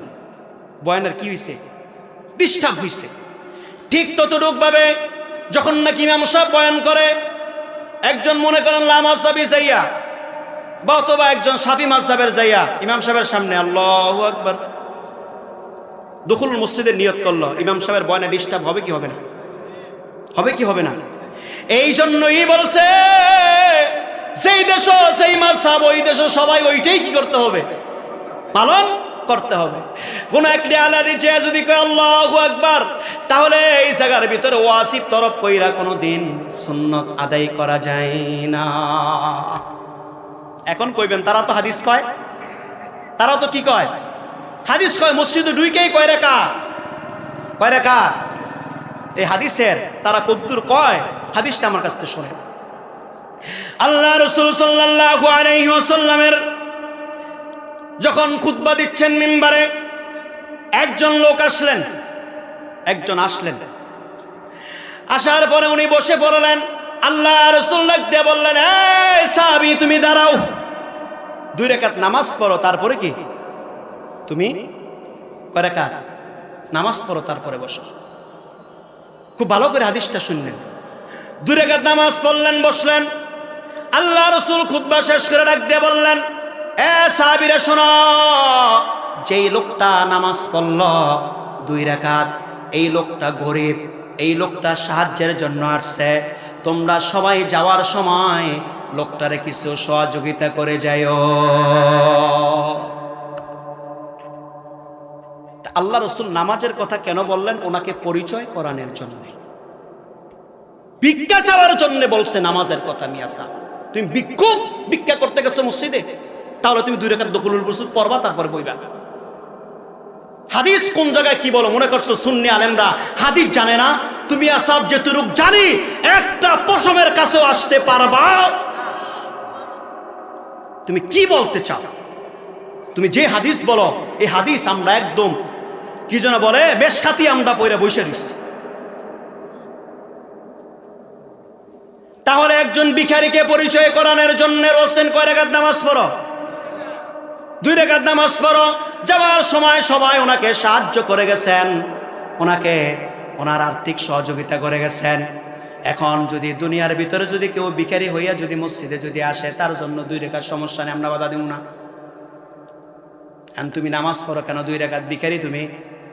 আল্লাহ রাসূল কঠিনভাবে নিষেধ করলেন, লা সলাতা ওয়ালা কালামা ইলাল মিম্বার। যখন নাকি ইমাম সাহেব মিম্বারে বসে পড়ে, ওই সময় কোনো সলাত আদায় করা যায় না, কোনো কথাবার্তা বলা যায় না। আপনারা অনেকেই মনে করেন আরবি খুতবাটা বুঝি ওয়াজিব। আপনাদের এইটাও ভুল ধারণা। এই বসে বসে যেই বাংলা ওয়াজটা করে, এইটা শোনাটা বাংলাদেশের জন্য সবচাইতে বড় ওয়াজিব। কিন্তু খাচ্ছত কি জানেন? খাচ্ছত হলো গিয়া ওই আরবিটার সময় একটু জামু, এত খাচ্ছত আমনগো খারাপ। মিয়া সাহেব এই খুতবা দিছে কেন 2 রাকাত নামাজ খাইটা, এইটাও বুঝেন না আজ পর্যন্ত। কি বলছি, কথা কি বুঝাইতে পারছি? আমি আপনাদেরকে সেই দিকে গেলে আর অনেক সময় চলে যাবে। আপনি মূল কথাগুলো আপনি শোনেন। হানাফি মাযহাবের ভিতরে আমিন জোরে না আসতে? জোরে বলেন। আর তারা লয়ে কি আবার দলিল দেখি মদিনার ভিতরে কয়, কোথায়? মক্কার ভিতরে কয়। এখন আপনি যদি মদিনার মক্কার উদাহরণ দেন, আমি একটা উদাহরণ দেই, নেন উদাহরণটা। মক্কা মদিনার ভিতরে হালাল পতিতালয় আছে। চোর, তুই হালাল পতিতালয় খুল। এটা খরচ না কেন? জানোয়ার। হালাল পতিতালয় বুঝেন? বিয়া ফরাইব, আকাম করব, তারপর আবার তালাক দিয়ে চলে যাব। চোর, তুই এটাও খুল। কয় এটা জায়েজ? তুই মক্কা মদিনার উদাহরণ দেস কেন? মক্কা মদিনার উদাহরণ কেন দেস? আল্লাহ রাসূল সাল্লাল্লাহু আলাইহি ওয়াসাল্লাম বলছেন, মক্কা মদিনার মানুষের সঙ্গে কোন প্রকার পৃথিবীর ভিতরে কুচমৎকার বা কুকথা চলে। মক্কা মদিনার কুকুরকেও সম্মান করে বলতে হয়, যেটা মদিনার কুকুর কুত্তা বলা যায় না। জানোয়ার। হাদিস জানোস না, আর দিন জানোস না। তোমার মতো জানোয়ার একজন ছিল ইয়াজিদ। সেই ইয়াজিদ মক্কার মসজিদের ভিতরে গণদর্শন চালাইছে। মক্কার মসজিদের ভিতরে গরু বানছে, কাদা বানছে। তুমি আর কেউ না, তুমি একজন ইয়াজিদ। আমাদের বুঝতে আর বাকি থাকে? মক্কা মদিনার তুলনা দাও মিয়া সাহেব। মনে করছো কি আমরা মক্কা মদিনা জানি না? তাহলে আমিন কি আসতে না জোরে? এই কথা কোথায় থেকে? আল্লাহ সুবহানাহু ওয়া তাআলা দিয়ে বলেন, وَإِذَا قُرِئَ الْقُرْآنُ فَاسْتَمِعُوا لَهُ وَأَنصِتُوا لَعَلَّكُمْ تُرْحَمُونَ। সুবহানাল্লাহ। কয় যখন কোরআন তেলাওয়াত কি হবে? কোরআন যখন কি হবে? তেলাওয়াত হবে। তোমরা কি থাকো? চুপ থাকা কি ওয়াজিব? কি বলেন? চুপ থাকা। আর তারা কয় ফাতিহা ছাড়া কি হয় না? ফাতিহা ছাড়া যে নামাজ হয় না হয়, আমি একটা দলিল আপনাদেরকে দেই। ধরেন একজন লোক আইসা প্রথম রাকাত পায় নাই, আইসা রুকু পাইছে, তার এই রুকু পাইলে কি পুরা রাকাত হয়ে যায় না? তাহলে এই রাকাতের ফাতিহা সুর তোর কই গেল? তুই সুর করে যে ফাতিহা ছাড়া কি হয় না? নামাজ না, এই রাকাতের ফাতিহা গেল কই? কথা কি বুঝাইতে পারতেছি?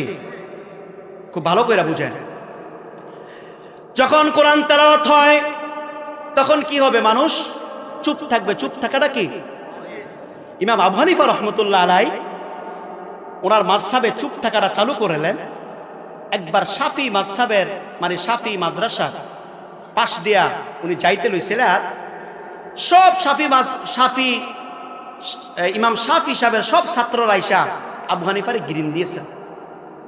এতদিনে দাদা ওস্তাদের পাইছি, হ্যাঁ এই মাসালা জিগায়, হ্যাঁ ওই মাসালা জিগায়। ওনারে চতুর্দিকটা খালি কি করে জিজ্ঞাস। ইমাম আবু হানিফা রাহমাতুল্লাহ আলাইহি ডাক দিয়া কয়, হ্যাঁ আমার নাতি ছাত্ররা শোনো, তোমরা সবাই যদি বলো আমি কারটা জবাব দেব বলো। একজনেরটাও জবাব দেওয়া সম্ভব হয় না। একজন বলো আর বাকি সবাই চুপ থাকো। এটা হচ্ছে আদব। তোমাদের ওস্তাদ কি তোমাদেরকে আদব শিখায় নাই? ইমাম শাফি রহমতুল্লাহ আলাইহির ছাত্ররা বড় বিচক্ষণ ছিলেন, বড় জ্ঞানী ছিলেন। জিব্বা কামড় দালাইছে। হাইরে আমাদের দাদা আমাদের কি কইল যে আদব একজন বললে সবাই কি থাকা, তার মানে সূরা ফাতিহা বললে তো আমাদের চুপ থাকতে হবে। সুবহানাল্লাহ। কোথায় থেকে কোন উত্তর দিয়ে দিছেন? ইমাম শাফির ছাত্ররা কয়, দাদা আমাদেরকে মাফ করে দেন, আপনার মাযহাবের সিদ্ধান্তই সঠিক সিদ্ধান্ত। সুবহানাল্লাহ। আমার কথা কি বুঝতে পারেন? এবার আসেন আমি 2 নম্বরে যাই। আমিন কি? জোরে না আস্তে? এই আমিন জোরে না আস্তে? আপনি যদি জোরে যদি বলেন আর আস্তে যদি কোন, হাদিস কোনটা সঠিক আর কোনটা বেঠিক আমি আপনাকে বলাই দিচ্ছি। আল্লাহ রাসূলের একজন সাহাবী ওয়াইল, নামটা কি? ওয়াইল নতুন মুসলমান হইছে। রাসূল বললেন, তুমি নতুন মুসলমান হইছ, তোমাকে আমি আমার সঙ্গে করে আমি নিয়ে যাব দিন প্রচারে। সুবহানাল্লাহ। ওয়াইলকে সঙ্গে করে দিন প্রচারে নিয়ে গেলেন। যাওয়ার পরে ওয়াইল বললেন, আমি তো নামাজ জানি না, কিছুই জানি না। আমি রাসূলের সঙ্গে সঙ্গে দাঁড়ায় নামাজ পড়লাম। তবে রাসূল 20 দিন আমি সফরে ছিলাম। 20 দিনে রাসূল আমাকে আমার সঙ্গে 3 বার আমিন জোরে বলছে। কন্যা সুবহানাল্লাহ। কয়বার? সফরটাই ছিল কয়দিন? 20 দিন। আমিন জোরে কয়বার? এখন 20 দিনে নামাজ কয়ক্ত? 100 আমিন জোরে কইছে কয়বার? আর বাকি দিন জোরে কন। এখন ওই ওয়েল ডাক দিয়া কয়, আল্লাহ রাসূল যদি সূরা আমিন যদি না কইতো আমি বুঝতাম না যে নামাজের ভিতরে যে আমিন একটি শব্দ জি বলা লাগে। কন্যা সুবহান। আল্লাহ রাসূল ডাক দিয়া কয়, আমি ওয়েলডে শিক্ষা দেওয়ার জন্য আমি মাত্র আমার জীবনে 3 বার আমিন জোরে কইছি। কয়বার? 3 বার আমিন কি জোরে কইছি। ভাই খুব ভালো করে বুঝার চেষ্টা করেন। আর বাকি সারা জীবন দশাই কি আস্তে। এখন সর্বশেষে 3 বারের পাওয়ার বেশি হয়ে গেল, আর সারা জীবনের পাওয়ার কি? এটি হাদিস বলেন, এগুলো শয়তানি। কি বলেন? কি তোমরা কি নতুন মুসলমান হইছ? খুব ভালো করে বুঝার চেষ্টা করেন। ভাই আল্লাহ রাসূল সাল্লাল্লাহু আলাইহি ওয়াসাল্লাম ডাক দিয়া বলেন, হে দুনিয়ার মানুষেরা শোনো, তোমরা সূরা ফাতিহার শেষে আমিনটা বলবা, আস্তে করে তোমরা বলবা। জোরে যদি বলো তাহলে অন্য কারোর নামাজের দৃষ্টিভঙ্গি যাবে, এইটা একটা তামাশার মতো হয়ে যাবে, নামাজের মনোযোগ নষ্ট হয়ে যাবে। চিল্লায়া বলেন না নাউজুবিল্লাহ। আসেন সর্বশেষ আমি আপনাদেরকে আরেকটি হাদিসের সমাধান দিয়েই আমি আপনাদের এখানে ইতি ঘটায় দেব ইনশাআল্লাহ। আমগো দেশের ভিতরে হাত বাঁধা এনো এনো এনো আছে কি নাই? কদ্দুর তুলবো না তুলবো দলিল ওনারা বুখারী শরীফে কইছে, দলিল মক্কা মদিনায় কইছে। মক্কা মদিনায় কোন মাযহাব মানে এটা তো জানেন না। আর কি মাযহাব মানে না না মানে আপনার তো এগুলা গিলু হয়েছে না বুঝার, আপনি দেখে শুরু করে দিছেন। আমি আপনাদের এখানে যে বয়ান শুরু যদি করি, এমন কিছু অজানা তথ্য আমি আপনাদেরকে দিতে পারবো যেটা আপনি জিন্দিগিতে আপনি শোনেন নাই। খুব ভালো করে বোঝার চেষ্টা করেন। এবার হাত কোথায় তুলবে? কেউ কাঁধ, ওরা বলে কাঁধ, কানে, এরপরে লতি, কুন্ডা করবে বুক পর্যন্ত, কাঁধ পর্যন্ত, লতি পর্যন্ত। হানাফি মাযহাবের ভিতরে কোন পর্যন্ত? জোরে কর। লতি পর্যন্ত তুলবে। এখন লতি পর্যন্ত কেন তোর ইমাম আবু হানিফা কেন সমাধান দিলেন? আল্লাহ রসুলের লতি পর্যন্ত তুললে হাত কি কাঁধ বাদ দা লতি তোড়ে নেই, বুক বাদ দিয়ে লতি তোড়ে? তাহলে এই জায়গার ভিতরে হাত রাখলে 3টা হাদিসের আমল হয়, আর কাঁধের ভিতরে হাত রাখলে 1টা হাদিসের আমল হয়। চিল্লায়া কন্যা সুবহান। আমি আপনাদেরকে কেমনে করে বুঝাবো? হাত কোথায় রাখবেন? হাত ধরে নাভির উপরে ছেড়ে দিবেন। কোথায়? আমি যখন নাকি ছোট, আমারটা হইল না বুঝলাম, আপনি যে গুয়ের টাঙ্কি লইয়া নামাজ পড়েন এটা হইব নি? কি বলেন? এটা হবে? এই জন্য ভাই আপনারা সহজ সরল মনে করিয়েন না। আল্লাহর ওলিরা এই দেশের ভিতরে প্রকৃত দিন দেয়া যায় না, এরমটা কি করেন না, মনে করিয়েন না। আল্লাহর ওলিদের দিনই ছিল প্রকৃত কি দিন, আর এখনকার দিনের হচ্ছে ব্যবসায়ী দিন আর শয়তানি দিন। জোরে কোন কথা ঠিক কিনা? এখনকার দিন হলো ক্ষমতায় যাওয়ার দিন, আর এখনকার দিন হলো বেচা কিনার দিন। এখনকার দিন হলো ভোট কিনার দিন। যেই বাজার চলছে, এই বাজারের ভিতরে যারা গিরিন মাইরে বসে রয়েছেন, খোদার কসম কিয়ামতের ময়দানে আমার রাসূলের সামনে দাঁড়াইতে হবে, ওলিয়া উলিয়াদের সামনেও দাঁড়াইতে হবে। কেমনে করে জান্নাতে যাবেন? সেদিন আমি সালাউদ্দিন সালিও থাকবো, আপনার লামাজাবি বলেন আর ওহাবি বলেন, খারিজি বলেন, যা বলেন তারাও থাকবে। দেখবো আমার সঙ্গে দলিল দিয়ে আপনাকে কেমনে করে জান্নাতে যায় দেখবো, কেমনে করে নেয় দেখবো সেদিন।